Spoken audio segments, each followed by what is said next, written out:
d'accord Ousseynou. waaw yaa ngi on est prêt daal ñun c'est que ni à tout. nit nga boo xamante ni tu es très internet. waaye que da ngay suivre lu baax a baax yenn sorties yenn si donc ñu bi ci gën a fës nag ni ki barki démb ak démb gis nañ vidéo yi circulé yëpp di ku ñu woowee MC Niass bokk si njabootu Mame Baye Niass. moom nag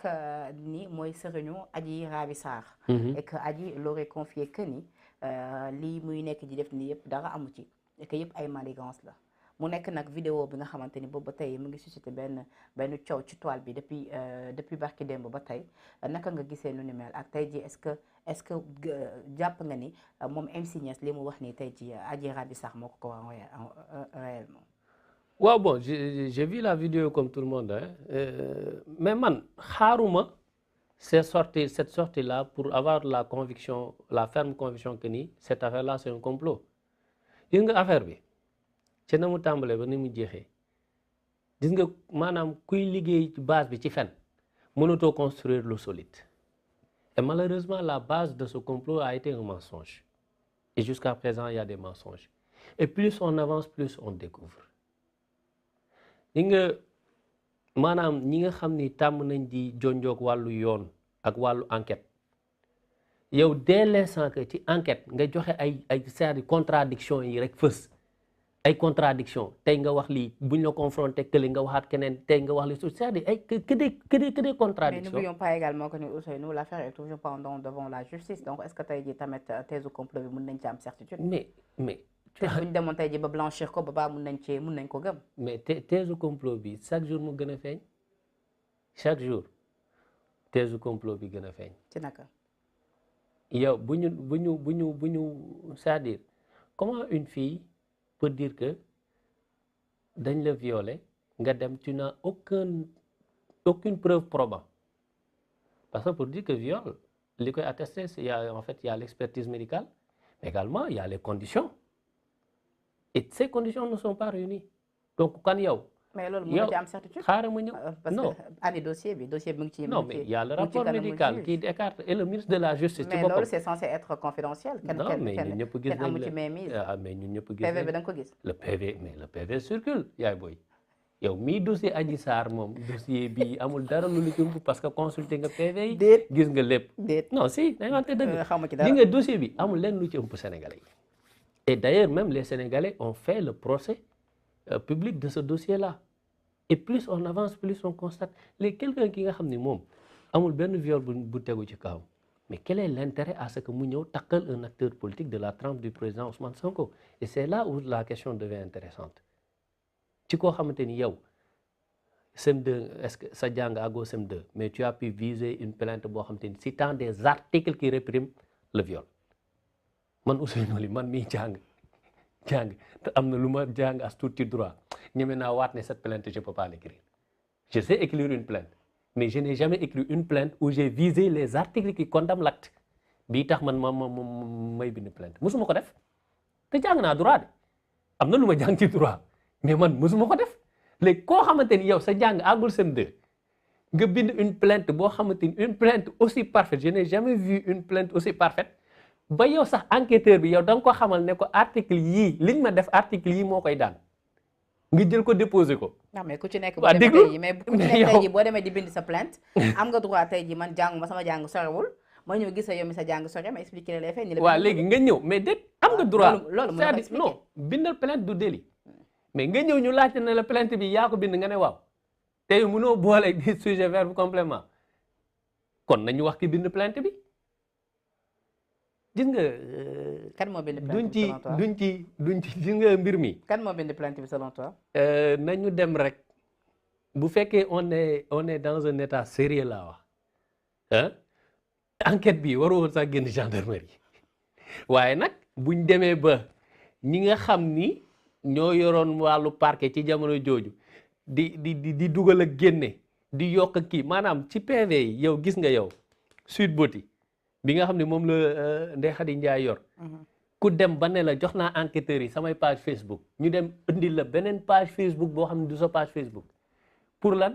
lañ la bëgg a tuumaal ay affaire proxénétisme foog ñu dugal ko ci dossier bi lu koy justifier te malheureusement page ba ñuy jël baaxul dem jël page boo xamante ni foofu moom la fay xew ñooñu la ñuy def wute nag li Ndeye Khady Ndiaye doon def pour lan takkal nit qui a intérêt à faire ça qui a intérêt à faire ça kan moo doon jëli Adji Sarr lekk yi Adji Sarr doon jógee résidence Mamoun ku ko daan joxe ah non mais c'est des questions sénégalais yi dofuñu nit ñi dañu yor seen xel di xalaat ba smartphone amee WhatsApp am YouTube am connexion yomb dëkk bi nit ñi ku ci nekk léegi da ngay utiliser sa xel cette affaire là vraiment hein wax dëgg yàlla waru woon àgg ci ba ñuy am 14 doomu sénégalais yu ci ñàkk seen bakkan tu vois comment la chose est vraiment catastrophique par rapport aux 14 personnes yooyu maanaam yéen a ngi réclamer li nga xamante ne mooy justice mais n'oublions pas également que ni am ngeen ci part de responsabilité loolu état puisque à la base hormis l'état on n'a jamais non si quelle est la part de responsabilité waaw laisse-moi m'expliquer à la base kan moo woote woon ni na xale yi ñëw gunge ko. kan moo ko woote kan moo wàcc ci te je te défie. lan moo tax. caméra lan moo tax xaar non da nga déet dañu wax lan moo tax xale yu bëri wàcc jour boobu ci mbir mi. loolu coowal Adji li nga laaj li nga laaj bokkut ak li nga coowal njëkk a Adji wax Sarr Sonko déglul ma Ousmane Sonko toog ci kanamu écran yi. waaw xam leen ni dafa yoon da ko woo day dem wuy ji. waaw et que ne ko nit ñi ñëw gunge. fan la ko waxee waxewu ko noonu. fan la ko waxee. Ousseynou arrêté le Penda je te défie fi ñu toog nii ba bi émission bi jeexee boo génnee vidéo bu le président Ousmane Sonko wax na Sénégalais yi génn wala na xale yi génn parce que dañ ko convoqué tagee ma publiquement nga woo non li gën a dee waa déglu non Penda nag foog ñu dégloonte bokk na sax ci lu tax yoon daal di koy ci liñ ko doon toppee appel à l'insurrection Penda donc woote am na fa Penda dégg nga la ñu waxte ci dossier appel à l'insurrection génneel ma li ko dalee février 2021 ba avril 2021 une vidéo benn audio wala écrit bu le président Ousmane Sonko demandé aux jeunes aux Sénégalais de sortir boo ko amee je le dis devant la caméra woowaat ma fii émission nga tegal ma ko ma taxawaat devant tous les Sénégalais ne maa ngi leen di jéggalu doo ko mës a génne parce qu'il l'a jamais fait. Il a appelé les Sénégalais autrement. mais woo na leen ci nañ ko gunge Ousseynou woo na leen ci nañ woo na leen quand même ci nañ ko gunge Ousseynou quand même. gis nga autrement sa appréciation la si j'étais là dara umpu ma ci nettaluñ ma li fi xewoon mars. kon nag 14 morts yi am ngeen ci en quelque sorte part de responsabilité fexe ba génne ci une responsabilité bu lu tax Ousmane Sonko ba yoroon fetal visé doomu jaamu dóor ko bal Ousmane Sonko la Ousmane Sonko moo wax ni nit ñi génn leen est-ce que Ousmane Sonko moo wax ni génn leen ñu rey leen Penda. Ousmane Sonko waxul génn leen ñu rey leen. Ousmane Sonko yorul fetal pour tirer ci kaw xale yi mais ñu bëri Pastef ak amour bi ñu am ci moom loolu moo leen génne ci mbedd bi pour dem porter ko combat am. voilà pour ne pas que ñoom li ñu tuddee injustice comme man ni ma ko génnee comme ni ko kon nag ñooñu bu fekkee ni am ñàkk nekk seen bakkan am ngeen ci quand même part de responsabilité. Ousseynou bu leen jël lépp teg ko ci kaw état. tu ne peux pas vraiment tu ne peux pas te permettre cette légèreté sama xarit nga mais bu dugg ci légèreté boobu. ban légèreté. non li ngay wax ni ñun mosuñoo woo ba ma duggee Pastef ba tey mosuma gis te pourtant je te dis en 2019 y a un acteur politique ki nga xam ne tey rejoindre Macky Sall jëloon deuxième ci élection présidentielle yi moom en 2019 bi ñu toogee këram président Sonko toog këram ne ko foog ñu génne xale yi ñu xeex ci mbedd mi laaj leen lan la ko président Sonko tontu mu ne ko yow nga génne say xale yow mais man doomu Sénégalais yi du ma leen génne ci ñu xeex fi ñu leen di dóor bal xamoon na fi 2019 kan moo jëloon deuxième ci 2019 laaj naa la ko dama bëgg wax non kan moo jëloon non say propos la man du ma yeggali propos jàmbur non léegi j'invite ñu dem xool kan moo jëloon deuxième non mais say propos la wax ko gis nga pour dire que la responsabilité yaa ngi xof te xamee ma la woon lii maa ne ki jëloon deuxième nañ seeti woon ki jëloon nu mu tudd non mais les résultats non mais Ousseynou arrêté ki jëloon deuxième ñun jëluñu woon deuxième de toutes les façons jëluñu woon deuxième ba mu ko waxee ne ko niñ génne xale yi pour ñu balaa ñu foqati su lii nga xam ni victoire la te ñu war a dem deuxième tour il a dit clairement que yow booy engagé sa jeune nga engagé leen mais man du ma génn doomu jàmbur ci mbedd yi ñu nekk fii di dàqanti poursuite wala ñu leen di dóori bal ça je peux le dire je le dis devant ki jëloon deuxième laa bëgg wax fi turam léegi xam naa ko waaye duma la ko yeggali kooku noonu waxal fi turam kooku noonu moo jëloon deuxième waxal fi turam deuxième waxal fi turam kooku noonu posture bi mu amoon démb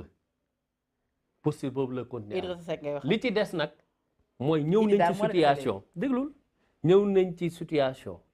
ñu bëgg a faagaagal ab njiit boo xamante ni sénégalais yi dañu am yaakaar ci moom dafa am lu ñuy yaakaar que ni taxawaayam ëllëg bis bu yore réew mi dina am lu muy def ci Sénégal ñu bëgg ko teg sur la base d'un complot boo xamante ni nee naa la ci mensonge la tàmbalee te vraiment foofu ngay xamee ni suñu état bi dañ cuune parce que yow nit bu la waxee dara itam xanaa nag état ni mu toll exécutif ni mu toll war nañ mën a vérifier. 14 morts yooyu ngeen di réclamer à chaque fois. justice 14 morts yooyu déglu fa laay ñëw. waaw sur la base de ce complot là ñu bëgg a teg nit jaay ko doole mais ay nit taxaw ne du fi am génn manifester parce que teg gi ñu koy teg loxo mooy nasaxal démocratie donc sénégalais yi bu ci nekk en fonction analyse boo ko mën a joxe yow jàpp nga ni tu es concerné. mais pourquoi ba nga génn mais rey warutoon am parce que bu ñi tiire bu ñu tiire woon on parle pas de mort. d'accord na te lii yoon mooy réew quel que soit manifestation yi fa war a am professionnalisme mu ngi war a àgg ci ñu contenir nit ñi. d'accord naa mais tamit dama bëgg tamit nga d'accord ak man ci benn point que ni tey jii yéen waru leen rek demander à ce que justice soit faite. ci 14 personnes yi nga xam ñàkk ne seen bakkan. joxoñ baaraamu tuuma nguurub Sénégal. ni na ko leeral te à la base bëri na ñi nga xam dañoo génn même su fekkee ñëpp génnuñu pour seen leader Ousmane Sonko bëri na ñu nga xam dañoo génn ndax amour bi nga xamante ne am nañ ko ci seen leader Ousmane Sonko donc les responsabilités sont partagées. Non, les responsabilités ne sont pas partagées. Sur ce dossier-là, le dossier des 14 morts, il incombe à l'État de faire toute la lumière et ñàkk sérieux mënta weesu ñoom ñu ngi mooy ci dossier Adji Sarr mais déggoo leen ba léegi ñu ne dañuy ouvrir une enquête pour les 14 morts dégg nga leen ñu wax ci commission d'enquête lañ fi annoncé woon mais jusqu'à présent tu penses que 14 morts dans ce pays yow lu toll nii mais tu penses que aux États-Unis wala France dinañ rey aux États-Unis des Américains 14 Américains ba léegi enquête du am wala président du ci àddu jaale sax defu leen ko te barke Demba Ndiaye la am benn avion bu def crash Chine mu def ci un tweet donc moom ay doomu jàmbur réew yeneen réew moo ko gënal njaboot gi nga xam ne ñooy yeewoo ci non jaale woon na leen nag ba jaale ba mu génnee def déclaration ba mu doon def déclaration ngir apaiser climat bi wax na ne mu ngi masawu famille nga xam ne def déplacement bi mais jaale na def na benn jaal publiquement bu ma nee jaale nangul ko bu ma nee jaale mooy taxawaay gi nga xam ni état war na ko am envers ces familles là et que ñu def la lumière sur cette affaire. mais loolu bokkoon na ci référendum bi ngeen jébbaloon. waaw mais amul suite. ba tey kon looloo lay wan nit ñoru leen maanaam ñoom doomu sénégalais yi nga xam ne génnoon nañ pour manifester ci démocratie pour que li ñuy xeex muy démocratie et tout ça ñu jël seen bakkan état bi moom yoonam newu ci quoi. pendant ce temps am nañ xaalis pour defi ay mbumbaay am nañ jotu voyager bu Charlie amee ñu dem ne je suis Charlie et tout ça. donc loolu mooy ñàkk wekk sa askan te c'est malheureux ci nguuru Macky Sall daf ci bari fu pas andi ay responsabilités yu ñu partagé non le président Ousmane Sonko la mu wax dafa leer dafa ne te loolu constitution moo ko wax pour dire que comment il comprend même le droit nit suñu constitution moo la may buñ la bëggee jaay doole nga faire valoir ce droit à la résistance. Et je peux répéter mot pour mot ce qu'il avait dit. Mais loolu la waxoon j'appelle les Sénégalais à la résistance. Il n'a jamais appelé le Sénégalais. loolu la wax. Il n'a jamais je parle devant caméra. Wallahi azim boo ma génneelee fu le président Ousmane Sonko waxee moo xam bind la wala vidéo wala audio fu mu nee Sénégalais yi génn leen maa la ñaan woowaat ma fii émission ma taxaw devant cette caméra et demander pardon à tous les Sénégalais. Tu ne trouveras jamais ça. dinañ ko kaay ma wax la ma waxoon nag. kaay ma wax la mu waxoon xam nga lu mu waxoon dafa ne j'invoque mon droit individuel ma wax ko ci tubaab après wax ko ci wolof yaa may dégg yaa ngi daw li may wax de non daw ma ko daw pourquoi may daw dafa ne j'invoque mon droit individuel de résistance face à l'oppression tel que la constitution le permet constitution moo may nit fii ci réew mi maanaam yow man ak keneen mu ne maa ngi taxaw di laaj li nga xam ni constitution moo ma ko may mu di sama àq goo xamante ni ci man dongu la yem pour que ma mën a taxaw jàmmaarloog ci nooteel gii nii ñu ma bëgg a teg loolu la wax bu weesoo lii ma la wax lii nga ma wax ne yow moo ko wax doo ko mës a génne. fan ngeen toll ci li nga xamante ni moo ñeel parrainage bi Ousseynou rapidement ñu boucler émission bi. waaw ñu ngi ci parrainage moom ñu ngi ci de toutes les façons on n'est pas d'accord sur le principe de parrainage. Et d'ailleurs niñ ko xeexee woon 2018 biñ koy andi noonu lañ koy xeexaatee tey. et CEDEAO da ci génne woon décision bu leer que ni nañu revoir le parrainage mais à côté également parrainage ñun jaaxaluñu bu ñu waree ut te dinañ ut suñu ay parrain loolu moom on n'a pas de problème dessus mais sur le principe on est toujours foncièrement contre et dès lors que même la CEDEAO condamné demander en fait rejeter le parrainage demander l'État du Sénégal à revoir le parrainage nous sommes toujours sur ce principe là